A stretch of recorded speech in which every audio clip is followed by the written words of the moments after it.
Hello there, I'm Chris, and today we're going to be looking at the Seestar S30 by ZWO. This is a very affordable and rather surprisingly good smart telescope I've discovered after testing it over the last week. I've had it out 4 clear nights, which in itself is quite amazing after you get a new bit of kit to play with, getting those clear nights to actually test it out. So I've been capturing nebulae, galaxies and the sun using the included solar filter, and at the end of all this I want to give my thoughts compared to the Dwarf Labs Dwarf 3 smart telescope that I've been using for the few months before getting my hands on this one. Now, full disclosure, I wasn't sent this directly from ZWO. Instead, I work for First Light Optics, and we asked for a model to get in so we could take to a show to demo it to people, and that was the end of last year. And since then, a couple of us have borrowed it to test out so we can get familiar with it, and it just enables us to advise customers a bit better if we've used the device ourselves. And this is my personal channel that isn't actually anything to do with First Light Optics really, but it'd be a shame for me not to, pass on what I think about it really on my own personal channel here. And if it helps anyone make an informed decision about what they want to get in terms of a smart telescope, or if they want one at all, it may not be what you expect it is. But hopefully this helps a little bit in some way. Now, what is a smart telescope?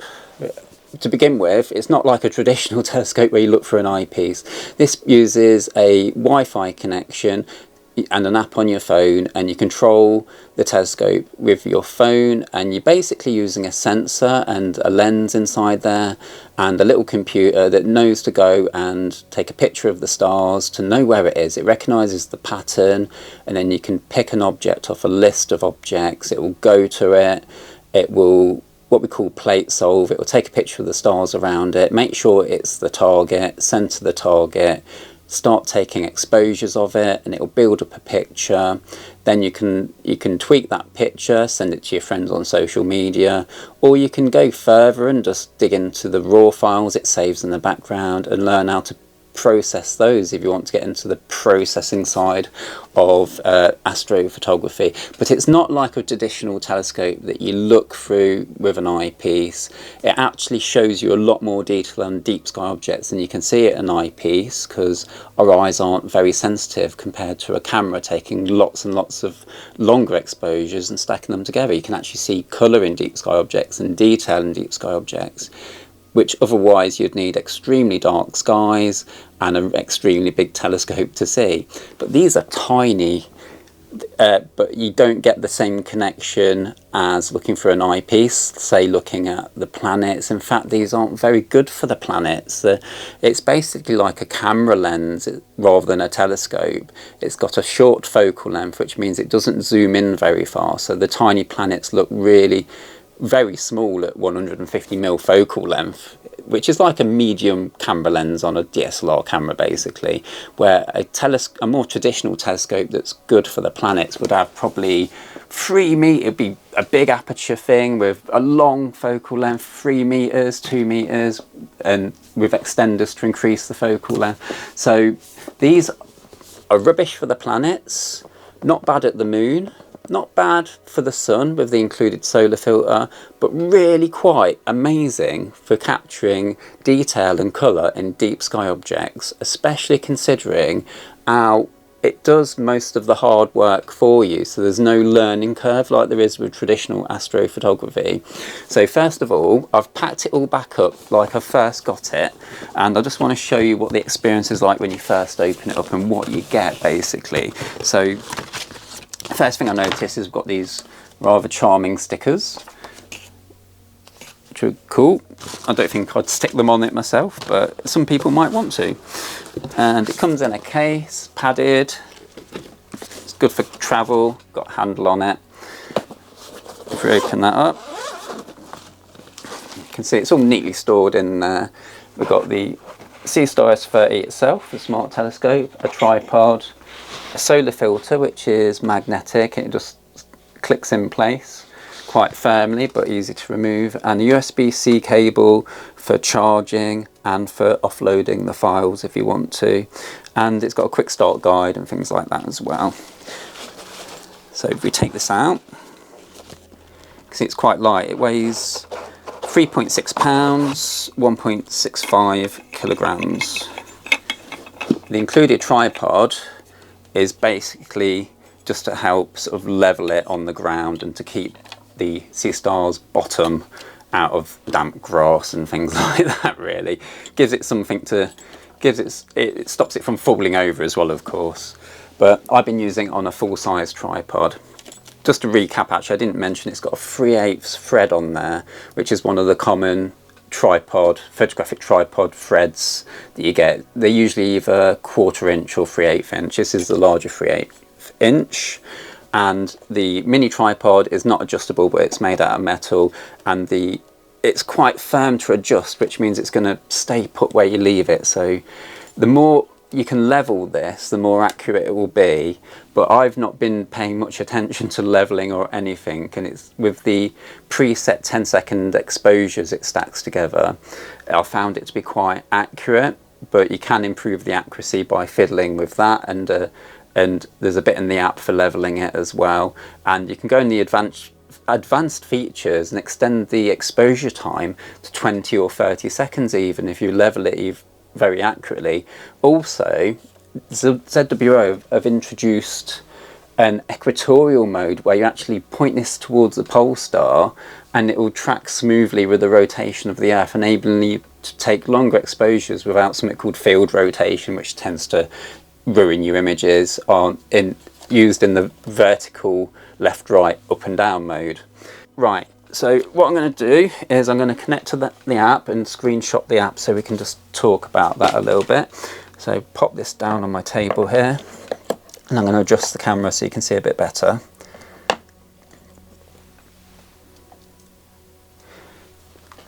think that'll do. Let's level that a bit better. That will do for the sake of this video. We'll go like that. That's level enough. So when you first download the app for this, the Seestar app, there's a couple of extra steps you need to do. It'll probably ask you for a password, and you have to put in 1 2 3 4 5 6 7 8, and the app will prompt you to press a little button under there, the reset button that's underneath that side. You just have to hold it in to reset it, and it will do an update. Apart from that, the subsequent times you use it, you won't need to do that. You just connect to its Wi-Fi system that it emits with the app on here. You just pick, when you're connecting to an address on your phone, you just pick the right address. So if you go in settings and you see your connections, you just pick, it will be like S30 underscore and some numbers in your Wi-Fi available networks. But you access it first of all by turning it on. So we'll turn on that button there, just hold it down.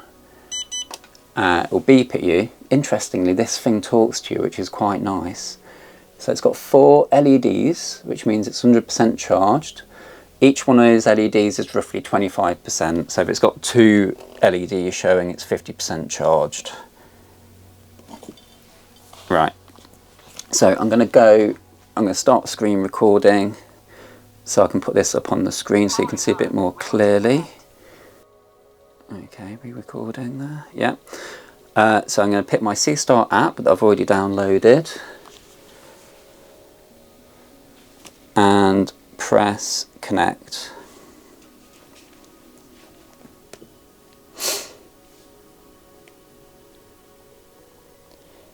Now the Wi-Fi on here is 2.4G and 5G, so it's really quite stable, and it worked really well from about 10 meters when I had this out in the garden, and then I was using it from my kitchen inside the house, like with a wall separating. So yeah, so it takes you to the available network, and I've got S30 underscore 2D blah blah blah. So I'm just going to click that, wait for it to connect to that.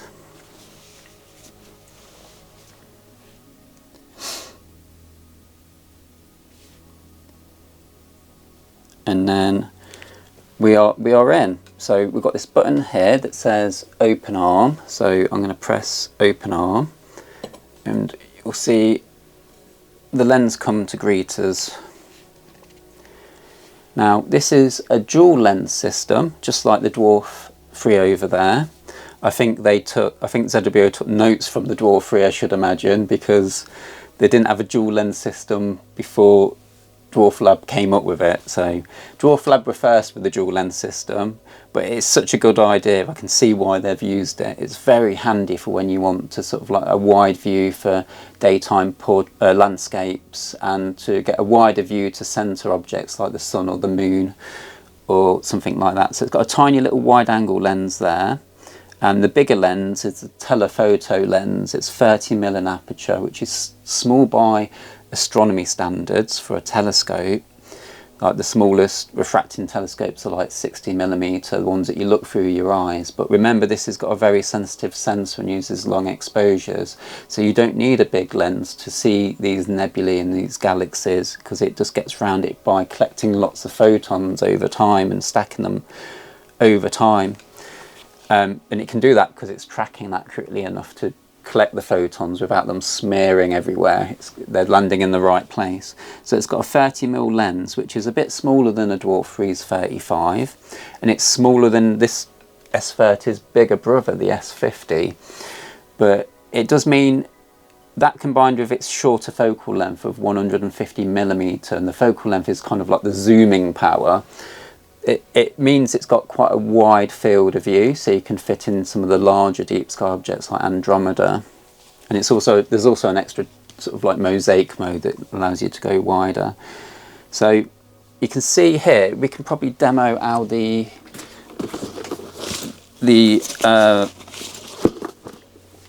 solar filter clicks on, and this is quite cool. It's quite satisfying actually, I found. It's a really good system. It's magnetic, so it will just click in place. And I mean, a concern would be that the magnet's not powerful, it's going to fall off and the sun's going to damage it, but it really is quite firm. Like, I'm pulling it quite far out and it'll still snap back in place. So you have to deliberately take it off or give it a hard whack to get that off there, but at the same time you can remove it quite easily if you were doing like a full solar eclipse and you wanted to remove it for totality, so you can actually adjust the exposure. It wouldn't knock anything out of place to remove that. So I think that's a really good design. It's not so firmly attached, it's gonna involve moving the telescope out of position to remove it. And part of me borrowing this was to also test out a prototype Baader solar filter that we're working on at the moment at First Light Optics, and that clicks in exactly the same way, like that. Oh, see, that's just as strong, firmly held in there as the other filter. And this doesn't give the yellow sun colour of that filter that's included with the Seestars, but it certainly shows more detail, which I think is a bit of a winner really, and I'll show you a moment when I go into the library and show you some of the pictures I've been taking with this. So on the app, if you look below the picture of the S30 with its arm open, we can see the Wi-Fi connection address we're connected to, and below that are the three main tabs you're going to be using: the stargazing, solar system and scenery. So stargazing is mainly for deep sky objects, galaxies, nebulae, star clusters, Messier objects, different types of catalogues you can go through. But you can actually go to, there's a bit of crossover with the solar system because you can access the planets here or comets. So anything to do with astronomy really, you can basically just click on the stargazing tab. But if you want to go to, if you just want something from the solar system, whether it be the sun, moon or Mars or Venus or Jupiter, click on the solar system tab and you can see we've got the list of all those objects you can go to as well. Or if you go into scenery mode, it will basically use this as a, you know, a live camera, and we've got both the wide angle lens and the zoomed in telephoto lens working at the same time. So at the moment the main screen is showing you the zoomed in, which is why it's not focused very well, and this one up here, the box in the corner, is the wide view, and but if I click on that it swaps the view around. So we can do things like I could click on the joystick, and then I can move around, and we'll go down, look at a bit more of the guitar, if I can go down there. Oh, go, no, that's my trousers, don't want that. Ooh, let's go and look at the neck of the guitar. Ooh. There we go, that'll do. The joystick's got a slow speed, so I can move slowly, or a fast speed, so you can move more quickly. And then you can just hit the track button to track an object that's moving. And you can focus as well. So if I try and center on the head of the guitar, and I'll focus on it now, hit the focus button.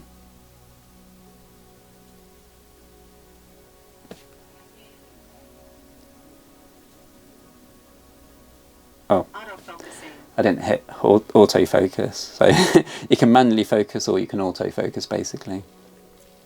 So it's going to determine the best focus now on my guitar.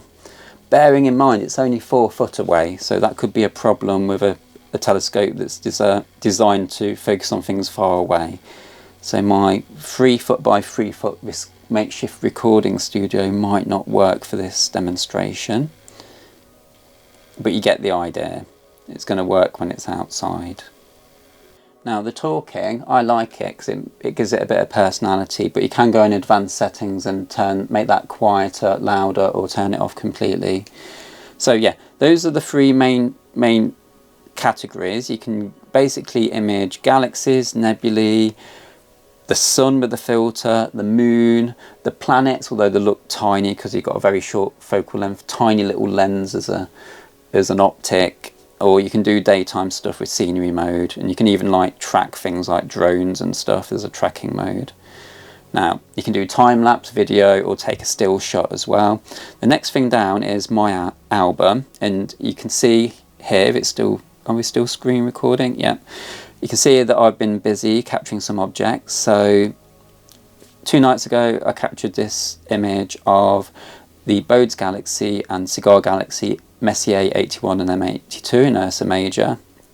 It was, if you look at the bottom, it was 111 minutes total exposures. That's stacking 10-second exposures together, and it gives you a bit of like information about the coordinates and the time at the bottom as well. You can remove that watermark in advanced settings as well, but I've left it on because I've been sharing these on social media, and it just saves me having to explain what I used and the exposure time and stuff like that.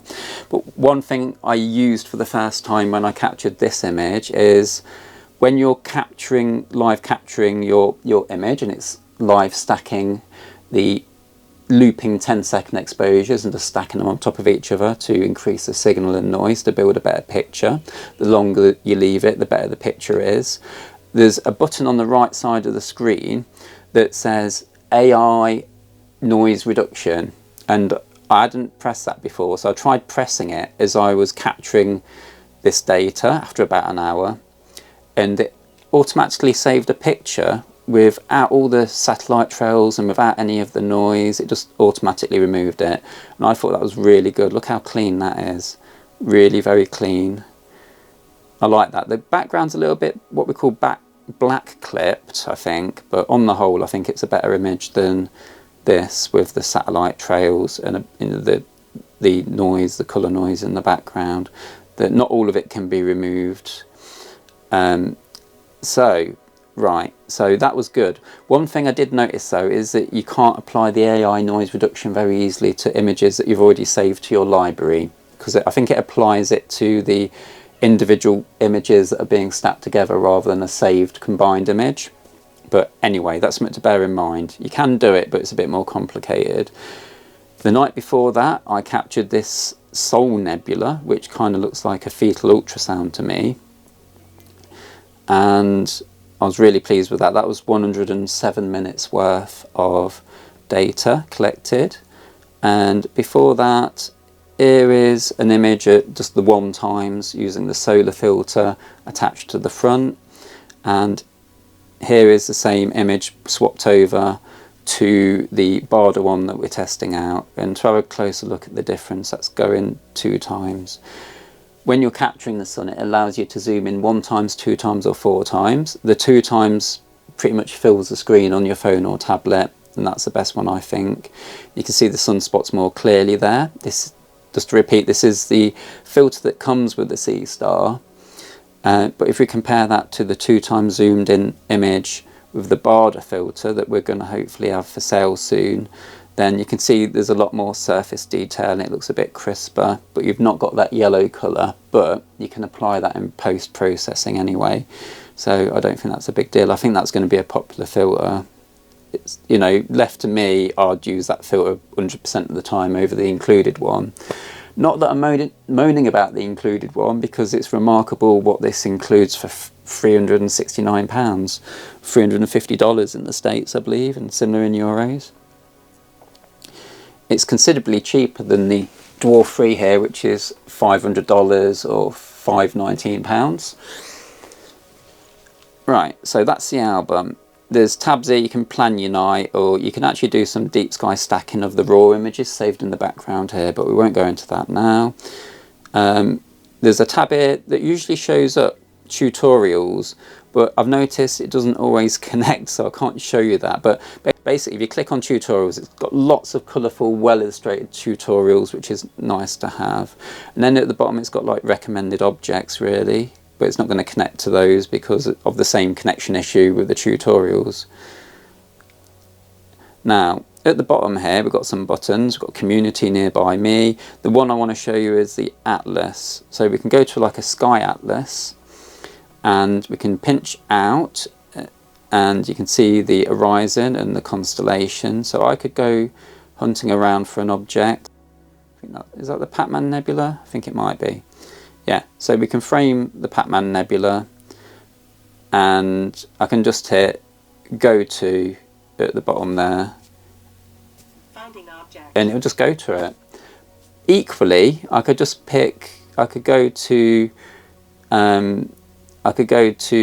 the list of recommended objects, or the full list of objects, and just pick an object off the list. I'll show you that in a moment. I'm just going to make sure that clears my guitar amp. It's been, yeah, it's going to be alright. Now, I will abandon this because it's going to try and plate solve on stars, and there's no stars visible through the wall. So I'm going to stop that now. In fact, I think I'll go to the, I'll show you the other method of going to objects. So if I go stargazing, galaxy, that's it. So if I click on galaxy, it gives you a list of all these galaxies, loads of them. This has got over 4,000 objects. But the thing I like about it is it will list them in order of how good they are to view in terms of how high they are in the sky.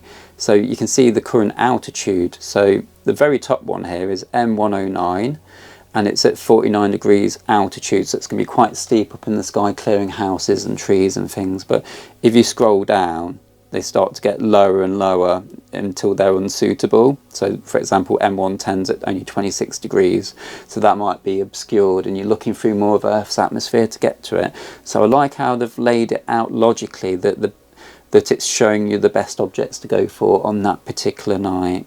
So we could do the same with nebula. If I click on the nebula tab, you can see it's got a really comprehensive list, and it's doing it in an order of which is the most suitable to go for in terms of how high up they are in the sky. So at the moment, for example, the Owl Nebula is at 56 degrees. Actually, the one below it's at a higher altitude. That's the wrong way around. The Spider Nebula is at 62 degrees. But generally, you'll see as we go, the numbers get lower. Now we're in the 40s. Now we're in the 20s.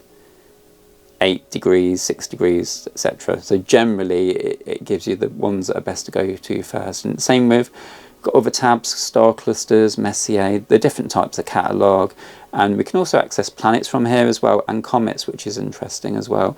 But it's got tonight's best objects to go to at the top there, or you could just manually search for an object. I could put, I don't know, M13, the Hercules cluster, and it will go to it. Finding object. It's that easy. Sometimes it will say it's not focused and you'll kind of have to just abandon the go-to and just press autofocus and then go through the go-to setup again, I've found. But generally this is incredibly easy to use. You don't really need to have any knowledge about astronomy really, because you don't need to know, and like with traditional go-to systems, you had to like know 2 or 3 bright stars and where they were, then center them in the telescope. This basically takes a picture of the sky, recognises the stars, and it goes, all right, I'm here, where do you want to go? So much easier, and that's generally how all these smart telescopes work, and that's one of the big differentials between a more traditional go-to telescope and these smart telescopes. So I'm going to look at the advanced features in the menu, then we're going to talk a bit more between the Dwarf 3 and the Seestar S30, and I'll basically just reiterate which one I think's for what kind of person basically. So if I click on the actual picture of the Seestar S30, we're in the advanced menu now, and so I could pick loud volume, low volume or mute. I'm going to keep it on low because I like the voice. Dew, this is very important, this is one of the important ones I wanted to mention. Anti-dew, it's got an anti-dew system built in to stop the lens getting covered with damp on damp nights, and if you put that slider across, it will activate the dew system. It's going to affect battery life, but still I was getting 3 hours with it, so it's plenty. And this one here, the image watermark, you can remove that watermark that we saw at the bottom of the images, but I've kept that on because I'm just sharing them on social media at the moment. Now you can go to even more advanced features by clicking there, and we can extend the exposure time to 20 or 30 seconds, but I'm leaving mine on 10 because it's going to keep more of the frames it collects, because if it notices there's an error with the frame, it will just chuck it out. So you'll notice that it won't stack all the frames it collects, and unless you do a good job leveling this, I wouldn't recommend going up to higher exposures because you'll be throwing more of the sub exposures out. But the longer exposures will enable you to go deeper into more of the fainter objects. Save each frame, this is like, you want that activated if you want like a subfolder with all your raw files in, and that's useful if you want to get into sort of post-processing. You can plug a USB-C into here, offload the images onto your computer and stack the raw files and manipulate them how you want them rather than letting the app do what it wants to do, so you can keep that on. Calibrate, this is to, if sometimes your smart telescope won't be calibrated to your phone in terms of orientation, and it just gets you to spin that round 360, and it just gets you to, you just basically have to spin this round until that's completed its calibration. It's gone fully green. Then your smart telescope's fully calibrated to your phone, and it's going to increase accuracy, but I ignored that the first time I used it and it wasn't calibrated and it was still fine, so it's debatable how much you need to do that. But anyway, that's the advanced feature. So I'm going to go completely out of this now and talk a tiny bit about these two together. So, okay, just to recap. This is £369, $350, roughly the same in euros. This is £519, $500, similar in euros. So this is considerably cheaper. But I found the image quality of this just to be just as good as this, even though this has got a 4K sensor in it. This has got a 1080p sensor in it. And, you know, this has got a slightly larger aperture lens. I found the image quality to be just as good in this one as this one, in all honesty. This one's got a slightly wider field of view. Oh, I nearly forgot. In the app, there's a mosaic mode. Oh, I've got to show you this quickly. So let's connect back up. Nearly forgot. This is what happens when you don't script your videos. And I don't script videos is because I can't read scripts without sounding like a robot. Just in case you're wondering why I've not scripted all this. Instead, I just have to take about 10 takes until I get one that makes kind of any kind of sense whatsoever. And so I just sound very wooden and like I look like a deer caught in the headlights trying to read off the auto cue in front of the camera. on the whole, it's better just to jabber on. Now, right, so if I go to stargazing and go to, actually I just want to go to the atlas. Yeah, so if I go to the atlas and we find an object, yeah, let's look at this region here. Okay. Now, you can see there's quite a lot of nebula there. And I'm like, wow, I've only got this field of view to work with, but I want to capture all of it. You can click on framing and you can expand that field of view. And it does it by just, the arm moves around a little bit for each shot, and it just takes like a mosaic of the sky, building up a wider picture of the scene. Now, it does mean you need to take more images to get as good signal to noise ratio, because you're covering 4 times the area, if you like. But it's really a very good tool for getting a bigger view of these deep sky objects. And if you click on the button next to it, you can orientate your image. So if you've got like Andromeda, if we go to Andromeda, if I go to M31, oh, it's there, I'll just pick it. Let's go to target, there we go. So you can see there, it's pretty well framed because we've got that framing thing on. But if I undo that, you can see it's quite tight. So it might be that when you go to Andromeda, it looks like that, and you're cutting off some of the galaxy, and it's like, oh no. But with this framing feature, you can just click there, you can just expand it out, and then you can orientate to match the orientation of the galaxy. There we go, like that. And as you can see, that would frame it much nicer. So the mosaic mode on this is fantastic, and I'm going to try that out soon. But for the time being, I think, yeah, this is better for if you're on a tighter budget and you want something that's going to literally be incredibly easy to set up. The Dwarf is better if you've got obviously you can use it as a beginner. It's not that hard, but you do need to pick things like the correct filter. You need to know to pick the dual nebula filter if you're imaging a nebula, or just the IR cut filter if you're imaging a galaxy. You need to know what gain to select for the best results, and you need to know what exposure to take, the exposure length based on whether you've got it in the alt-azimuth mode or you've put it in the equatorial mode, things like that. There's a little bit more to it that there's a bit more sort of, it's a bit more of a middle ground, I think, and it's a bit more expensive, but it is slightly lighter, if that's an important consideration. Also, the wide angle lens on this one can also be used for like Milky Way shots and things like that.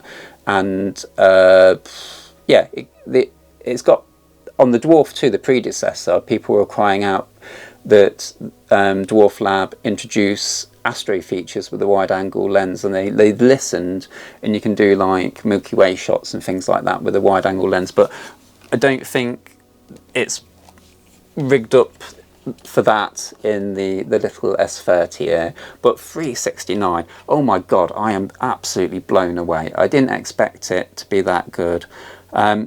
Another consideration is, from the time of this video, the waiting time for these is only what, 2 or 3 weeks or something. Now the ETA, unfortunately, I think Dwarf Lab have got themselves in a bit of a pickle with this, because the waiting times just keep getting put back and back and back, and people have waited months for these. I mean, in some ways it's worth the wait, but they have kind of dropped the ball with the waiting time. I've got to be honest, like, it's hard for me to say that because I feel very loyal to them, because they've been really good for me as a creator. They've literally sent me the Dwarf 2 free of charge. 2 years later, they sent me the Dwarf 3 free of charge. Just said, oh, it's a Christmas present.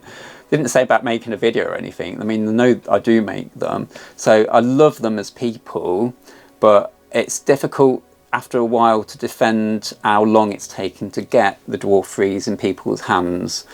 And it's a difficult situation, but this is phenomenally good if you can get hold of them. But this is phenomenally good if you, for 369 quid. The camera in here is called the Sony IMX 662MC. It's a full HD camera, and to buy that in an Astro cam form is £200, more than half the price of this whole thing. And this has got like, it's got a computer in it, it's got Wi-Fi, it's got motors, it's got dew eaters, it's got a triplet apo lens in there for really crystal clear astrophotography images. It's got filters, it clicks in and out on like an automatic filter wheel. Like if you bought all that separately, it'd be thousands. How they've done this, I do not know. I think they can't be making much on it, or if anything, I think they're just trying to capture the whole market from what I can tell. And once they've got the whole market, then they've got it, just like DJI did with the drones, for example. I'm going to stop talking now, because the only problem with not having a script is you just go on and on and on. But I hope you got something from that. I'll be carrying on using these, and when I've got more to report, I will report it on the channel, and I will do a direct comparison imaging the same target both at the same time at some point. But I'm going to leave you with some of the images I've captured with the S30 this week, and I'm just really impressed for 369. It's really great. Cool. I just want to thank my channel members and my patrons as always for supporting the channel, and if anyone's new to the channel, please consider it, or just hitting the bell notification to get notified of any videos. Cool. Okay, right.